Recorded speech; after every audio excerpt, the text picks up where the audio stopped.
네, 가족들의 시간이 2014년 4월 16일에 멈춰 있는 것 같아서 지금 보는 내내 마음이 굉장히 아팠는데요. 일단 천일을 앞두고 있습니다.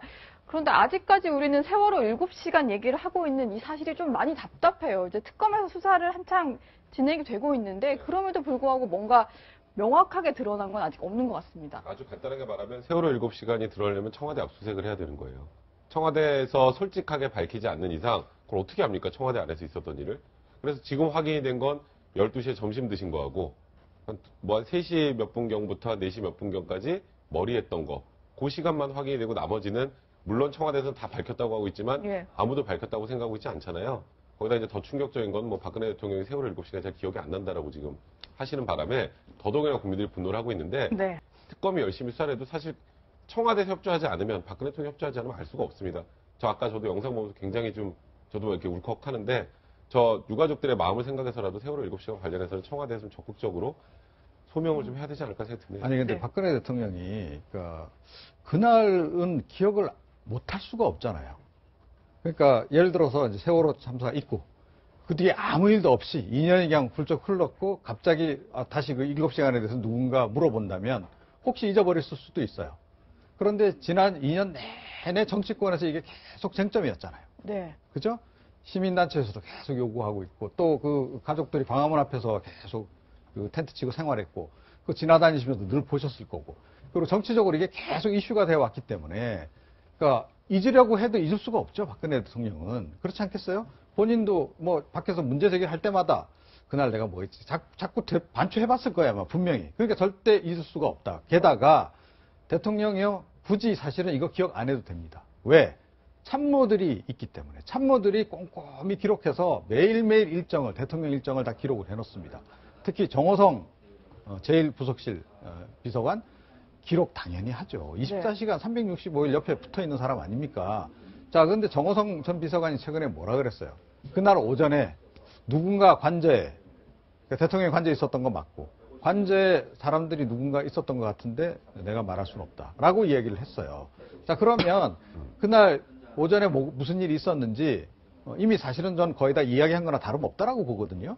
박근혜 대통령이 그런데 지금 박 변호인단을 통해서 나오는 얘기가 기억하기가 좀 힘들어한다? 네. 글쎄요. 그거 납득이 가냐는 얘기죠. 도저히 납득이 안 간다. 그리고 가장 결정적으로 조금 전에 우리 백 변호사도 얘기했다시피 청와대 CCTV만 공개하면 이거 끝납니다.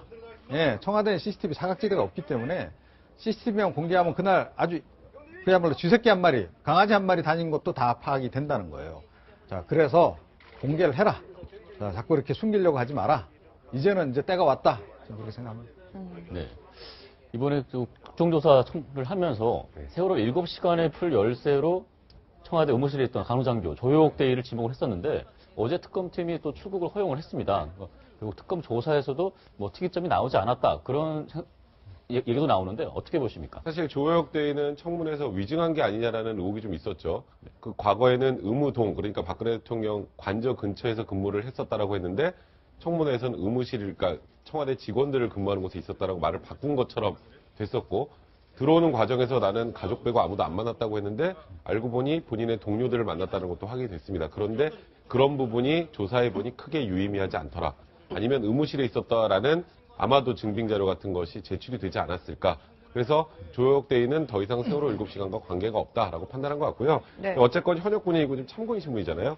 그리고 어쨌건 지금 해외 연수 중이고 그리고 이번에 수사에 협조하고 자료를 다 제출했다라는 것 여러 가지를 확인해 보니 조혁대위는 크게 혐의점이 없다라고 판단해서 특검이 이제 출국 금지를 해제해 준 게 아닌가 생각됩니다. 지금 그래서 조혁대위의 어떤 출국 허용과 맞물려서 새롭게 좀 주사와 관련해서 등장한 인물이 있습니다. 뭐 백선생이라고 불리는 주사 아줌마인데 오히려 이렇게 원래의 루트대로 이제 대통령을 진료를 했어야 되는 사람들은 뭔가 아는 게 없는 것 같고 이런 비선들이 자꾸 등장을 하니까 지금 이제 백모 씨 60대로 추정이 되는 주사 아줌마로 불리는 사람인데 순천향대병원에서 간호사 또는 뭐 간호사 조무사로 일을 했던 것 같고 그리고 2012년부터 최순실 씨 일가에서 미용 진료를 했다 이런 인물인데 설마 이 사람이 조금 관여를 한 것이 아닐까 지금 뭐 여러 가지 생각이 되는데요. 네. 사실 지금 백 선생이 갑자기 튀어나온 이유는 저는 이영선 행정관의 진술 없이 어떻게 백 선생이 특정이 되는지 잘 모르겠습니다. 이영선 행정관이 문자 보냈잖아요. 2013년 4월 5일에 주사 아줌마 들어가십니다. 전 굉장히 참담했거든요, 이 문자 내용도. 주사 아줌마라는 건 최소한 의사나 간호사는 현직 간호사는 아니라는 뜻이죠. 아줌마라는 표현을 썼으면. 근데 저 사람이 2012년 정도부터 최순실 일가에 계속 들락날락하면서 최순실에게 주사제를 투약했던 사람입니다. 그리고 최순실로부터 극찬을 받았던, 최순실이 보시면 아시겠지만 다른 사람은 굉장히 하대하는데 유일하게 이분한테 백 선생님이라는 표현을 썼다라고 해요. 네. 주사를 그렇게 안 아프게 놨는지 모르겠는데, 그래서 아마도 이 사람이 박근혜 대통령의 주사를 놓지 않았을까. 첫 번째 추정은, 근데 문제는 지금 아까 간호장교도 있고 주치의도 있고 자문의도 있고 주사 놓을 사람 많습니다, 청와대 박근혜 대통령에게. 근데 굳이 왜 외부에서 뭐 이런 말 하죠, 야매라는 표현 쓰죠. 이 야매 아줌마가 들어와서 주사를 해야 했을까. 그러니까 첫 번째 욕은 맞으면 안 되는 걸 맞은 게 아닐까. 두 번째는 지금 세월호 당일 전후로 해서 박근혜 대통령이 뭔가 주사를 맞았다는 의혹이 많이 있는데, 네. 문제는 논 사람은 아무도 없어요. 지금 뭐 청문회 통해서 누구도 놨다고 소리를 하지 않으니까 혹시 백 선생이라는 사람이 4월 16일 당일에 들어간 게 아닐까. 그래서 일단 특검이 주목하고 있는데, 저는 이 백 선생을 찾기 앞서서 이영선 행정관을 먼저 소환해야 되는 게 아닌가 생각이 들어요. 그러니까 최소한 주사 아줌마 들어가십니다라고 문자를 보낸 사람이면 그 주사 아줌마를 태우고 간 사람이잖아요.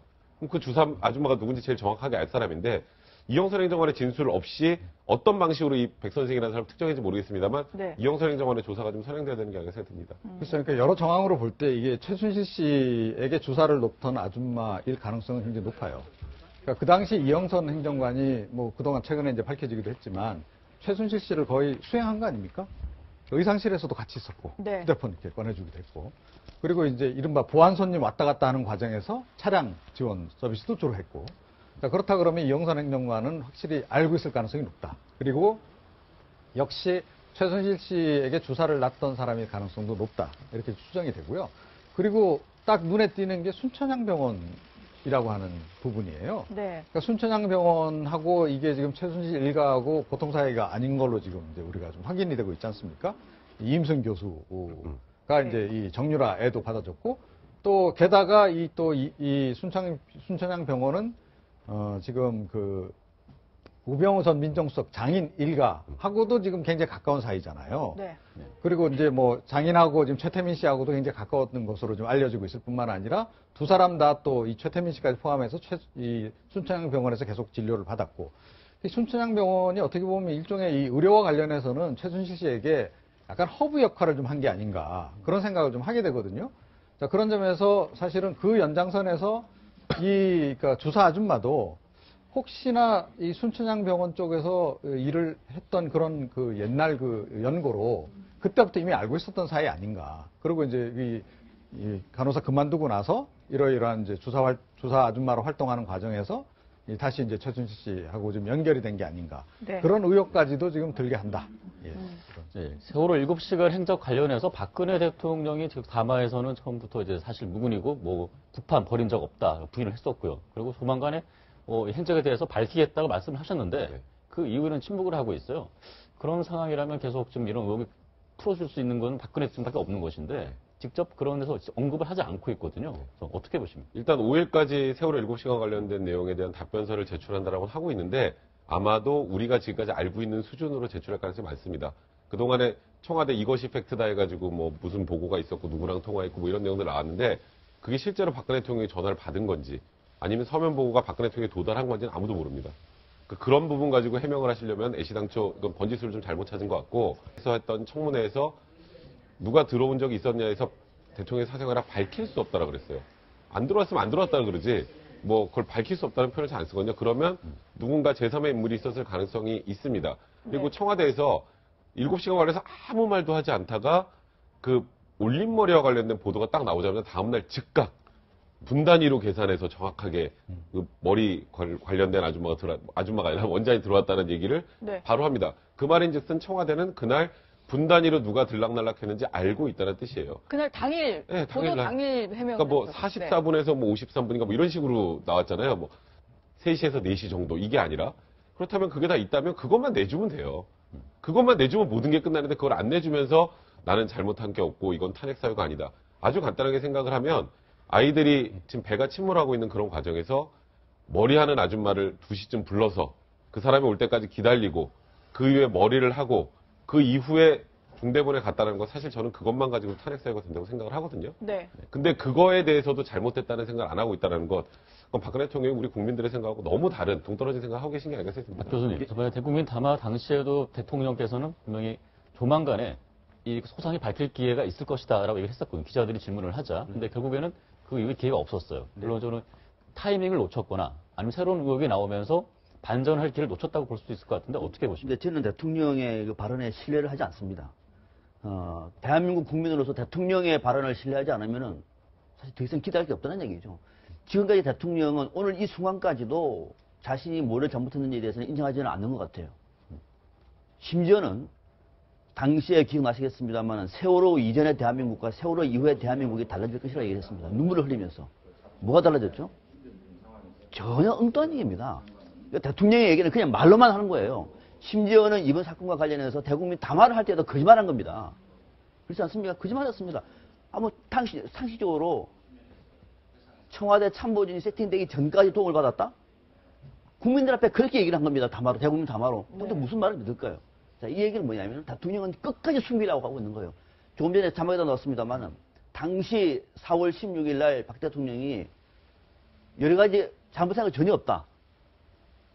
국민들이 뭔가 잘못됐다고 하고 얘기하고 이것을 탄핵으로 삼는 거 안타깝다 얘기를 했어요. 네. 잘못된 거 없다. 아니 잘못된 거 있는지 없는지를 본인이 판단하는 문제가 아니라 그거를 제출해 달라고 하는 거예요.